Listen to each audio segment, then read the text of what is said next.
together? Come after me, says the Lord, and I will make you fishers of men.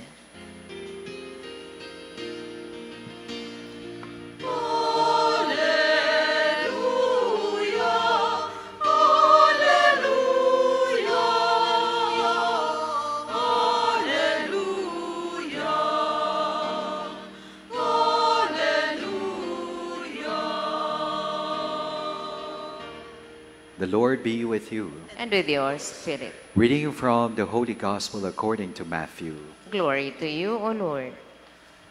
As Jesus was walking by the Sea of Galilee, he saw two brothers, Simon, who is called Peter, and his brother Andrew, casting a net into the sea. They were fishermen. He said to them, "Come after me, and I will make you fishers of men." At once they left their nets and followed him. He walked along from there and saw two other brothers, James the son of Zebedee and his brother John. They were in a boat with their father Zebedee, mending their nets. He called them, and immediately they left their boat and their father and followed him. My dear friends, the Gospel of the Lord. Praise to you, Lord Jesus Christ. Good afternoon, sisters and brothers in Christ. Good afternoon, Father. Peace and blessings to everyone. One of life's greatest and deepest treasures is the gift of friendship. Not only human friendship, but friendship in God. Do you have many friends? Facebook friends? Friends who became enemies? Enemies who became friends? Says the millennials and Gen Z, frenemies. We have a saying, tell me who your friends are, and I will tell you who you are. But because of the COVID-19 pandemic, the joke back then was, tell me who your friends are and I will contact trace them. The gift of friendship. You know, the Swedish people have this saying, shared joy is double joy.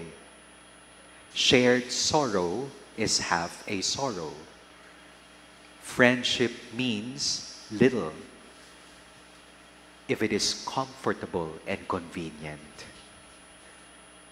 At the heart of friendship, it's not only intimacy, it's not only joy, but sharing in the very cross of our Lord Jesus Christ. Sabi ho nila, tatlo ho daw yung klase ng mga kaibigan sa ating buhay.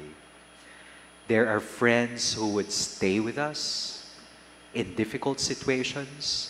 There are those who would leave us, and there are those who would put us in dire straits. All of these kinds of friends, our Lord Jesus encountered. And the Word of God says, Jesus loved His friends to the end. My dear friends, in our feast day today, the feast of Saint Andrew, we have one of the closest friends, disciples, collaborators of our Lord in the mission of evangelization. Saint Andrew is called the Protoclete, one of the first disciples who was called by our Lord Jesus. He was formerly a disciple of John the Baptist, and according to tradition, he was martyred, and he died, on the cross with an X shape. So talagang pinahirapan si San Andres sa kanyang pagmamahal, sa kanyang commitment sa ating Panginoong Jesus. Alam niyo ho, si San Andres, binibigyan niyo ho tayo ng isa sa mga pinakamaganda na definisyon ng pagkakaibigan. real friends, true friends, bring us closer to God. Kapag mahal natin ang isang tao, kapag tunay tayong kaibigan, ilalapit natin ang kaibigan sa Diyos, sa katotohanan. We help them to become the best and the better version of themselves. You know, in the Gospels, Saint Andrew was the one who brought a group of Greeks who were curious about the Messiah to Jesus. Saint Andrew also was the one who brought this little boy with loaves and fishes to Jesus for the great miracle, feeding the multitude. Yun po ang role ng isang tunay na kaibigan. Nilalapit natin sa Diyos. My dear friends, usually human friendships, they thrive on utility, secrecy, intrigues. Ang pagkakaibigan ko minsan natin, exclusive. At saan po nagsisimula ang maritesan.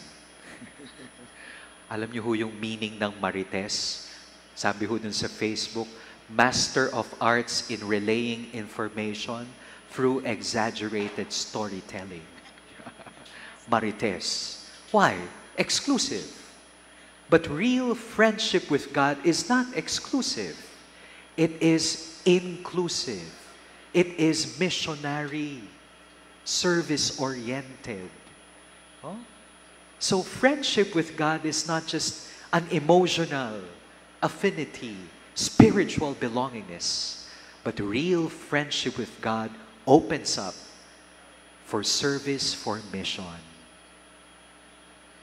Naalala ko po yung isang philosopher na si Aristotle. Sabi niya, meron ho daw 3 level ng friendship.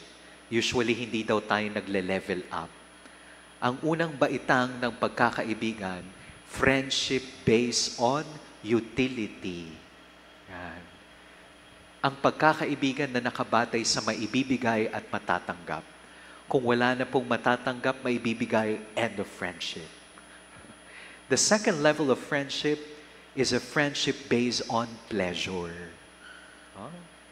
Well, we have common interests, hobbies, passions with friends, pero hanggang doon na lamang. And the highest form of friendship is a friendship based on virtue. Katotohanan. Pananampalataya sa Diyos. Yun daw ang pinakamataas na level ng friendship. Mga kapatid, ang katotohanan ng buhay, friends fail us. And we fail our friends. But again, we ask ourselves, do we really lose friends? Or perhaps we only know who the true ones are. Amen.